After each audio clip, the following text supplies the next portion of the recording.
효과, 약화된 국내 증시 투자 아이디어. 우리가 최근에 가장 핵심으로 꼽고 있는 주제가 아닌가 싶습니다. 지금 세력이 굉장히 약해졌기 때문에 이럴 때 다른 쪽으로 매기고 확산될 가능성에 대해서 이야기를 하고 있습니다만 시장이 빠지니까 확산이 안 되고 있어요. 맞습니다. 어떻게 보세요? 그렇습니다. 앞서 이제 장 출발해가지고 9월 이벤트에 대해서 국내 시장 얘기를 했습니다. 삼성전자 계속 오늘 시장에서 전일 한진해온 오늘 삼성전자 나오는데요. 삼성전자 효과는 이제 마무리될 걸 보여주고 있습니다. 만약에 삼성전자가 200만 원 간다 그러면 국내 지수가 2200까지는 열어두고 있습니다. 시가총액 비중으로 약 20%가 넘게 되는데 그렇게 된다면 다들 이제 투자를 해보신 분들 아시다시피 삼성전자 나홀로 독야청청 가게 되면 관련 다른 종목들은 상당히 좀 매매하기 좀 어려운 게 좀 사실입니다. 그래서 일단 그렇다고 해서 삼성전자를 빼라는 이유가 아니라 다른 종목도 같이 동반 상승을 해야 되지 않겠냐. 그래서 삼성전자 효과는 외국인들 수고해서 봤다시피 보유 비중도 50% 초반대까지 줄여놨으니 효과는 좀 마무리될 거다. 그래서 앞서 말씀드렸던 뭐 자동차라든지 화학주들 얘기를 드렸었고요. 그다음에 미국 관련된 게 헬스케어라든지 뭐 신재생 쪽, 그다음에 IT 쪽에서는 반도체, OLED 얘기를 했었습니다.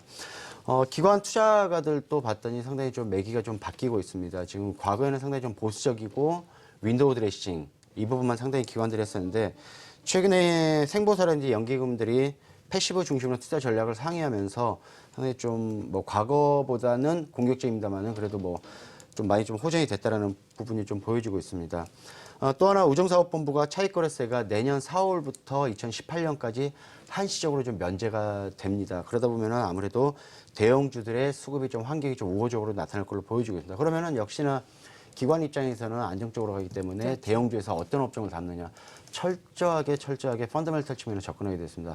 실적 나오는 거 대비 현재 주가 평가에서 저평가되는 업종으로 상당히 좀 매기가 몰릴 걸로 보여집니다. 역시 여기에서도 대형주단에서 저평가 업종을 꼭 찾아보라면은 자동차 업종입니다. 자동차 업종을 들 수 있겠고 화학 업종을 좀 들 수 있겠습니다. 그리고 마지막 넣는다면은 계절적인 성수기 전일 뭐 유가가 조금 뭐 등락폭이 있었습니다만은 굳이 넣는다면은 대형주단에서 정유주까지 해서 좀 기관들의 수급 변화도 나타나기 때문에 좀 압축해서 좀 종목을 좀 대응해야 되지 않나 싶습니다. 9월에도 대형주가 갈 것으로 네네네. 차주의 펀더멘털에 입각한 대형주를 분석해보는 시간을 마련해야 된다고 네. 말씀하셨어요. 한 PB님은 어떤 투자 아이디어 갖고 계신가요?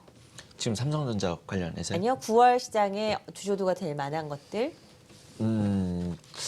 뭐 9월 시장에 대해서는 아까 있었던 이벤트에 대해서 쭉 말씀을 드렸고요. 뭐 음식료종 주도주. 네. 주도주라는 게 참 지금 계속 말씀드리기가 얘기하고 있습니다. 네, 쉽지 않은 상황이에요. 네. 음식료종 지금 간단히 좀 말씀을 드려보도록 네. 할까요? 최근에 좀 낙폭이 컸습니다. 제가 라면을 굉장히 별로 좋아하지 않습니다. 네. 라면을 잘 안 먹는데 요즘 갑자기 날씨가 쌀쌀해졌잖아요. 그러니까 밤에 라면 생각이 좀 나더라고요. 그래서 이제 좀 이쪽을 좀 봐야 될 때지 않나라는 데서 이쪽 아이디어가 좀 시작이 됐고요.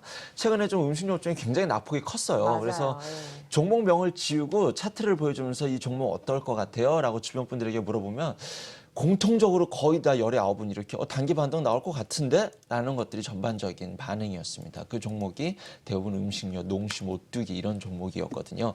그러니까 단기적으로 사실 9월 시장이 좋다라고 말씀드리기는 상당히 부담이 됩니다. 대부분 떨어지면 사야 된다 이렇게 말하기가 편하실 텐데요. 그러면 결론은 이거죠. 배트를 좀 짧게 잡고 가셔야 된다. 그러면은 배트를 어차피 짧게 잡을 거라면 단기 반등 매매가 조금 더 네. 수월할 수도 그럴 수 있습니다. 있죠. 그러면 이제 그동안 어떤 중국 쪽에 대한 큰 틀로 보자면 그쪽에 대한 기대, 그다음에 성장의 실적에 대한 어떤 배신, 그다음에 내수 업종에 대한 어떤 막연한 믿음감에 대한 어떤 이런 신뢰가 조금 무너지면서 그런 것들이 지금 주가에 다 반영이 되었다라고 생각하거든요. 그다음에 이제 봐야 될 것 중에 하나가 이제 좀 지갑을 열어야 되는 추석이 앞두고 있잖아요. 근데 거기에 김영란법이 이제 그쪽 이제 선물에 대한 압박을 주면서 5만 원짜리 이상을 안 한다고 그 아래서 선택을 하려면 선택의 폭이 크지 않습니다. 네. 그러면 과일값이 이제 5만 원 밑에서 초이스를 하려면 예년에 비해서 많이 작아질 수밖에 없잖아요. 그러면 그거에 대한 수혜가 틀림없이 있을 수 있다라고 생각을 하고요. 그와 관련해서 CJ제일제당이라든가 오뚜기, 그다음에 이마트, 그다음에 참치 선물도 많이 하셔야죠. 뭐 동원 F&B, 뭐 추석 특수 관련해서 그다음에 네. 그 종목이 많이 주가가 낙폭 관련해가지고 조금 관련해서 이제는 좀 봐도 되지 않을까 해서 음식료 업종 네, 말씀드리도록 밸류에이션 매력도 하겠습니다. 좋고요. 굉장히 소외돼 있었기 때문에 순환매가 들어온다면 단기적으로 기술적으로 반등할 가능성이 높고 추석 바뀌기 때문에 또 성수기에 대한 기대감이 있다라는 설명까지 들어봤습니다. 자, 두 번째 토크 주제 넘어가 보도록 하겠습니다. 자, 현대상선 그리고 한진해운 우량자산 인수가 추진되고 있다. 해운주의 투자 포인트를 좀 알아보자라고 첫 주제를 가지고 왔습니다. 한진해운으로부터 발발했던 이슈들이 여러 쪽으로 좀 증폭이 돼가고 있는 것 같습니다. 어떻게 봐야 되나요? 어제 오늘 엄청 많이 들으셨죠? 네. 현대상선과 한진해운에 관련해서 좀 쉽게 저는 좀 말씀을 드릴까 합니다. 현대상선과 한진해운이 주력으로 그 용적하고 있는 배들의 선박의 사이즈가 컨테이너를 4,000개에서 6,000개 정도 실을 수 있는 사이즈입니다. 근데 대형 선박사 해외 피어 그룹들은 18,000개에서 21,000개 정도 실을 수 있거든요. 그러면은 일단 규모의 경제에서 우리나라 한진해운 현대상선은 좀 작은 규모의 동네 구멍가게 수준이라고 표현을 해도 될지 모르겠지만 일단은 그렇게 좀 표현을 하도록 하겠습니다. 앞에 대형마트이 있는데 이쪽에 구멍가게들이 이렇게 그 안에서 잘 먹고 살고 지냈었습니다. 그런데 판매 가격, 제품 판매 가격이 3년 전부터 꾸준히 하락하면서 4분의 1 토막이 났어요. 예전에 10만 원에 팔던 걸 이제는 2만 5천 원에 팔게 됐으니 이제는 팔아도 적자가 되는 이런 규모, 이런 시장 상황이 된 것입니다. 그러니까 이제 동네 슈퍼마켓 구멍가게들이 먹고 살기가 너무 힘드니 어떻게 개선책이 쉽게 보이지 않아요. 그러니까 건물주를 찾아가죠. 건물주를 찾아가서 나 너무 힘들어요. 임대료 좀 깎아주세요. 그러니까 건물주가 그래 너 힘들구나 해서 임대료를 깎아주죠. 이게 바로 용선료 협상이라는 겁니다. 그런데 먹고 살기가 힘들어서 팔아도 적자인 상황에서 임대료 깎는다고 월세 깎아준다고 그 기업이 살아남을 수 있을까요? 쉽지 않을 거예요. 그러다 보니 옆에 있었던 나보다 조금 컸던 회사가 망하게 됐습니다. 거기에 더 이상 투자할 수 없다. 나 너희들 안 봐줄래. 이게 바로 한진해운. 채권단들이 한진해운을 포기할 수밖에 없었던 이유죠. 한진해운이 옆에 있었던 나보다 좀 컸던 마켓이 망했어요. 그러면 거기에 있던 제품을 제가 좀 싸게 살 수 있겠죠. 글로 가던 손님들이 저에게 오는 반사이익이 있을 겁니다. 이게 바로 현대상선, 우량자산 인수라는 것이 이런 의미가 포함이 돼 있다는 거죠. 단기적으로 현대상선 당연히 그리고 생각보다 큰 수혜가 있을 거라고 생각을 합니다. 네. 자, 그런데 큰 그림으로 살펴본다면 앞에 있는 대형마트들도 영업이익률이 1%에서 2% 선에 있습니다. 옆에 기업, 나보다 더 컸던 마트가 망했다는 것은 상당히 상징적으로 의미 있게 좀 지켜봐야 될 것이고요. 지금 최근에 현대상선을 매수하셨던 분들은 좀 논외로 보고요. 오래전에 투자해서 지금 손실률이 매우 크신 분들을 이 현대상선을 지금 반등해야 되는데 어떻게 해야 되느냐.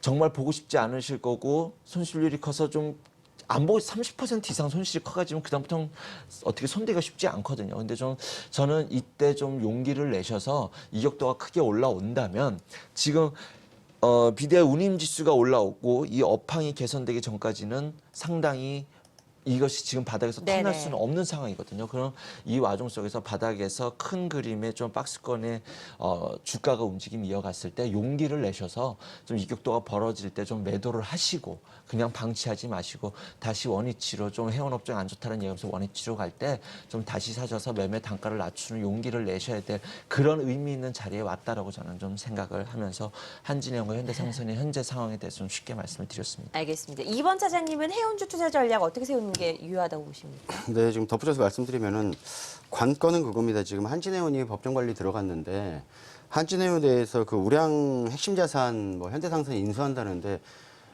결과론적으로 현대상선 불과 2달 전에 법정 관리 얘기가 나왔었고 그다음에 그 우량 자산이라는 게 뭘 얘기하는지 저는 잘 모르겠어요. 뭐 봤더니 뉴스 나왔던 게 선박 영업 네트워크 인력 얘기하는데 지금 이거는 충분히 다 쌓여 있어요. 오히려 이거는 덜어내야 될 상황이에요. 지금 해운업 쪽에서는 구조조정을 해서 수익이 안 나기 때문에 관건은 지금 나타나고 있는 게 항로 운영권 그다음에 이제 영업 네트워크 부분인데 이 부분이 이제 한진이라든지 대한항공이 어떻게 이제 하는지 매각해서 본인들이 가지고 갈 건지 이것까지 다 넘겨줄 건지 이게 지금 관건입니다. 그게 어떻게 얘기가 나와야지 현대상선이 됐던 흥황이 됐던 이쪽에 대해서 매매를 하는 거지 아직까지는 불확실성이 계속 나타냈습니다. 그리고 또 하나 두 번째 키포인트는 유럽과 중국이 경기가 살아나야지 물동량이 늘어나야지 현대상선도 살아남는 겁니다. 일단 뭐 또 비닫아서 이걸 인수하는 건 상당히 좀 무리가 있어 보이고 그래서 일단 저는 해운주들은 아직까지 먹구름이다. 아직까지 먹구름이고 또 하나 실질적인 수급 부분에서 보게 되면은 지금 전일 뭐 현대상선 등락폭이 상당히 컸습니다. 흥원도 역시 마찬가지인데 철저하게 기관들은 다 팔았어요. 주식을. 전부 다 팔고 개인들만 샀거든요. 그래서 아직까지 해운주들에 대해서 현대상선이라든지 뭐 페노션, 흥하해운 충분히 갈 수 있다라고 보기는 좀 어렵습니다. 과거에 페노션이 49개 컨테이너 노선 운영하다가 현재 4개 운영하고 있어요. 그만큼 철저하게 좀 압축이 되고 기본 펀더멘탈이 좀 되어야지만 해운주가 갈 수 있다. 그리고 가장 거기에 대한 거대한 바람은 유럽과 중국에 대한 물동량이 늘어나야지만 해운업종은 볼 수 있다라고 보여집니다. 알겠습니다. 해운주에 대한 두 분의 의견까지 확인.